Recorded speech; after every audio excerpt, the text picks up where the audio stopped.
Greetings everyone. நம்ம டெய்லியும் competitive exam point of வியூல ஹிந்து பேப்பர் பார்த்துட்டே இருக்கோம். இன்னைக்கு என்ன இம்பார்ட்டன்ட் ஆர்டிகல்ஸ் இருக்குது அப்படிங்கிறத பார்ப்போம். ஸோ ஃபஸ்ட்டு பார்த்தோம்னா ஸோ நமக்கு மான்சூனை பற்றி கொடுத்துருக்காங்க, ஓகேவா? So IMD forecast above normal monsoon அப்படிங்கிறத சொல்லியிருக்காங்க. ஸோ இந்த வருஷம் மான்சூன் அப்படிங்கிறது நமக்கு அரௌண்ட் ஜூன் 1 ஆர் ஜூன் 2 போல் வந்துடும் அப்படிங்கிறத சொல்லியிருக்காங்க. ஸோ இந்த ஜூன் டு செப்டம்பர் சீசனில் இருக்கக்கூடிய மான்சூன் நார்மல் ஆவரேஜ் மான்சூனை விட அதிகமாக இருக்கும் அப்படிங்கிறது தான் இந்த ஒரு செய்தியில் நம்ம கொடுத்துருக்காங்க, ஓகேங்களா? ஸோ நார்மலாக இந்த ஜூன் டு செப்டம்பர் அப்படின்னு பார்த்தோம்னா நமக்கு ஒரு 87 சென்டிமீட்டர்ஸ் இருக்கும். அதை விட அதிகமான மழை தான் பெய்ய போகுது அப்படிங்கிறத சொல்லியிருக்காங்க. ஸோ இந்த ஒரு மான்சூன் அப்படிங்கிறது ஜூன் டு செப்டம்பர் அப்படிங்கிறது நமக்கு கேரிஃப் கிராப்ஸ் இருக்கு இல்லையா, நம்ம ஜாகிரஃபியில் படிச்சிருப்போம்.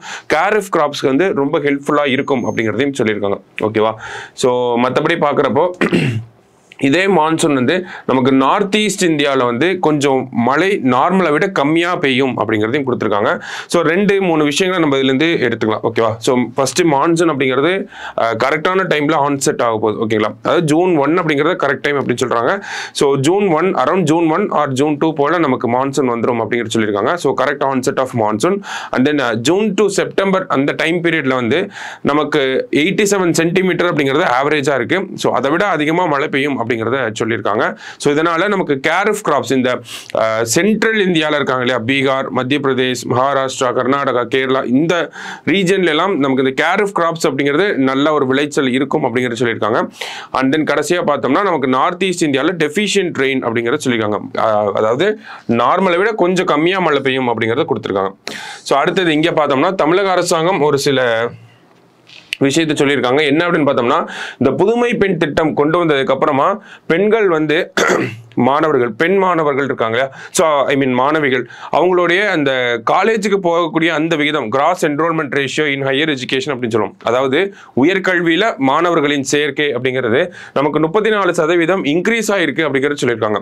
முன்னாடி இருந்ததோட இப்போ ஒரு 34% ஹையாக இருக்குது அப்படிங்கிறது சொல்லியிருக்காங்க. ஸோ எதனால் அப்படின்னு பார்த்தோம்னா இந்த புதுமை பெண் திட்டத்தினுடைய ஒரு ரிசல்ட்டாக தான் நம்ம பார்க்குறோம். புதுமை பெண் திட்டம்னா ஒன்றும் கிடையாது, 6ஆம் வகுப்புலேருந்து 12ஆம் வகுப்பு வரைக்கும் அரசு பள்ளிகளில் படித்த மாணவிகளுக்கு வந்து 1000 ரூபாய் மாதந்தோறும் 1000 ரூபாய் அவங்க கல்லூரிகளில் இருக்கப்போ தர்றது தான் இந்த புதுமை பெண் திட்டம் அப்படிங்கிறது, ஓகேங்களா? ஸோ அதில் இவ்வளவு லட்சம் பெண்கள் வந்து பெனிஃபிட் ஆயிருக்காங்க. செப்டம்பர் 2022 திட்டம் கொண்டு வரப்பட்டதிலிருந்து இப்போ வரைக்கும் டேட்டாவை எடுத்து பார்த்தோம்னா நமக்கு ஒரு அந்த ஹையர் எஜுகேஷனில் கேர்ள்ஸோட என்ரோல்மெண்ட் அப்படிங்கிறது ஒரு 34% இன்க்ரீஸ் ஆயிருக்கு அப்படிங்கிறது சொல்லியிருக்காங்க. ஸோ இந்த ஒரு இன்க்ரீஸை பார்த்துட்டு தான் இந்த பட்ஜெட்டில் இன்னொரு திட்டம் கொண்டு வந்திருந்தாங்க. என்ன திட்டம் அப்படின்னு பார்த்தோம்னா தமிழ் புதல்வன் திட்டம் அப்படிங்கிறது சொல்லியிருந்தாங்க. இந்த தமிழ் புதல்வன் திட்டத்துக்கு இல்லை என்ன பண்ண போகிறாங்க அப்படின்னா இங்கே எப்படி மாணவிகளுக்கு 1000 ரூபாய் கொடுக்குறாங்களோ அதே மாதிரி தமிழ் புதல்வன் திட்டத்தில் மாணவர்களுக்கு வந்து 1000 ரூபாய் வழங்க போகிறாங்க. அதுவும் அதே தான் 6th-லேருந்து 12th வரைக்கும் கவர்மெண்ட் ஸ்கூலில் படித்த இல்லை கவர்மெண்ட் எய்டட் ஸ்கூல்ஸில் படித்த மாணவர்களுக்கு 1000 ரூபாய் வழங்கக்கூடிய திட்டம் தான் என்னதுன்னா தமிழ் புதல்வன் அப்படிங்கிற திட்டம், ஓகேவா? ஸோ அந்த 2 விஷயங்களை பற்றி நமக்கு கொடுத்துருந்தாங்க இந்த இடத்துல, ஓகேவா? ஸோ மற்றபடி பார்த்தோம்னா நமக்கு அனலைஸ் பண்ணுற அளவுக்கு இன்னைக்கு நியூஸ் பேப்பர் இல்லை. ஸோ ஒரு ஆர்டிகல் இருந்துச்சு, என்ன அப்படின்னு பார்த்தோம்னா நமக்கு இந்த சபாகர் போர்ட்டை வச்சு கொடுத்துருந்தாங்க, ஓகேவா? ஆப்பர்ச்சுனிட்டிஸ் அண்ட் சேலஞ்சஸ் அப்படின்னு சொல்லி. ஸோ இதை நம்ம இந்த international north south transport corridor, அது அப்புறமா அமெரிக்காவோட இன்ஃப்ளூயன்ஸ், அது எல்லாமே வச்சு நம்ம ஆல்ரெடி இதே மாதிரி ஒரு எடிட்டோரியலை நம்ம டிஸ்கஸ் பண்ணியிருக்கோம், ஓகேங்களா?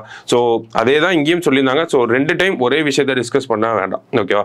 ஸோ மற்றபடி பார்த்தோம்னா சுப்ரீம் கோர்ட்லேருந்து ஒரு ஜட்மெண்ட் வந்துருந்துச்சு. என்ன ஜட்மெண்ட் அப்படின்னு பார்த்தோம்னா nothing corrupt in making promises அப்படின்னு சொல்லியிருக்காங்க. அதாவது nothing corrupt in making promises in manifestos says supreme court அப்படின்னு கொடுத்துருக்காங்க. அதாவது தேர்தல் வாக்குறுதிகள் அப்படிங்கிறது முறைகேடான விஷயம் கிடையாது அப்படிங்கிறத கொடுத்துருக்காங்க. ஸோ ஒரு வழக்கு போடப்பட்டுச்சு. என்ன அப்படின்னு பார்த்தோம்னா இந்த தேர்தல் அரசியல் கட்சிகள்லாம் தேர்தல் காலகட்டத்தில் வந்து நமக்கு இவ்வளவு காசு கொடுக்க போகிறோம், நாங்கள் ஆட்சிக்கு வந்தோம்னா பெண்களுக்கு 1000 ரூபாய் கொடுக்க போகிறோம், அந்த மாதிரி நிறைய வாக்குறுதிகளை வந்து கொடுக்குறாங்க. ஸோ இதெல்லாம் வந்து ஒரு எலெக்ஷன் டைம்ல வந்து இதெல்லாம் சொல்றது வந்து முறைகேடான விஷயம் அப்படின்னு சொல்லி ஒரு வழக்கு தொடரப்பட்டிருந்துச்சு. ஸோ அந்த வழக்கோட தீர்ப்புல தான் என்ன சொல்றாங்க, nothing corrupt in making promises in manifestos அப்படின்னு சொல்றாங்க. அதாவது தேர்தல் அந்த அறிக்கைகள்ல வந்து இந்த மாதிரியான ப்ராமிஸ் கொடுக்கறதுலாம் ஒரு முறைகேடான விஷயம் கிடையாது அப்படின்னு சொல்றாங்க. அப்ப தேர்தல் முறைகேடான விஷயங்கள்னா என்ன அப்படின்னு பார்த்தோம்னா நமக்கு வந்து கேஸ்ட் வச்சு ஒரு ஓட்டு கேட்கறது, கம்யூனிட்டி வச்சு, ரிலீஜன் வச்சு நம்ம ஓட்டை வந்து டிவைட் பண்றது, ரெண்டு குரூப்புக்குள்ள சண்டை வர மாதிரி நம்ம பிரச்சாரம் பண்றது, இதெல்லாம் தான் நம்ம தேர்தல் காலகட்டங்களில் முறைகேடான விஷயங்கள் அப்படின்னு சொல்றோம் அப்படின்னு உச்சநீதிமன்றம் வந்து சொல்லியிருக்காங்க. ஸோ இது அதை என்ன சட்டத்துக்கு கீழே சொல்றாங்க அப்படின்னு பார்த்தோம்னா representation of the people's act. ஓகேவா, 1951 ரெப்ரசன்டேஷன் ஆஃப் பீப்புள்ஸ் ஆக்ட், மக்கள் பிரதிநிதித்துவ சட்டம்.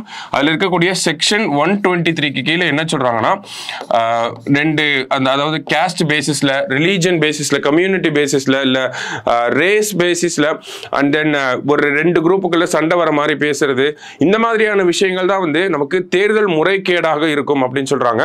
இந்த மாதிரி தேர்தல் வாக்குறுதிகள் கொடுக்கறதெல்லாம் தேர்தல் முறைகேடா இந்த செக்ஷனுக்கு கீழே கன்சிடர் பண்ண முடியாது அப்படிங்கறத சொல்லியிருக்காங்க. ஓகேவா, ஸோ அப்ப தேர்தல் முறைகேடுகள் கரெக்ட் பிராக்டிசஸ் இன் எலெக்ஷன் அப்படின்னா section 123 representation of the people's act 1951 வரும். சரிங்களா, ஸோ இந்த மாதிரி செக்ஷனை பேஸ் பண்ணி எலெக்ஷன் ரிலேட்டடா நமக்கு கேட்டிருக்காங்க.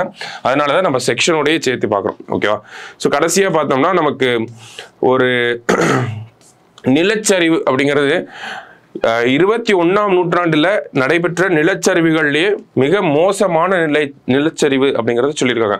எங்க அப்படின்னு பார்த்தோம்னா இந்த பப்புவா நியூகினியா, PNG அப்படின்னு சொல்லுவோம். ஓகேங்களா, இந்த பப்புவா நியூகினியா அப்படிங்கிற இந்த நாட்டில் ஒரு 2 நாளைக்கு முன்னாடி நிலச்சரிவு அப்படிங்கிறது ஏற்பட்டுச்சு.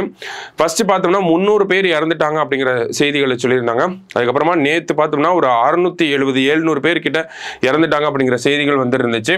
இப்போ பார்த்தோம்னா 2000க்கும் மேற்பட்ட உடல்கள் வந்து அந்த நிலச்சரிவுல வந்து சிக்கிட்டு இருக்கு அப்படிங்கிற செய்திகளை வந்து அந்த நாட்டு அரசாங்கம் நமக்கு கொடுத்துருக்காங்க. ஓகேங்களா, ஸோ இதனாலதான் என்ன சொல்றோம் அப்படின்னா 21ஆம் நூற்றாண்டோட ஒரு மிக மோசமான பேரிடர், மிக மோசமான நிலச்சரிவு அப்படிங்கறத சொல்றோம். எந்த நாட்டில் நடைபெற்றிருக்கு அப்படிங்கிறது நமக்கு தெரிஞ்சுக்கணும்.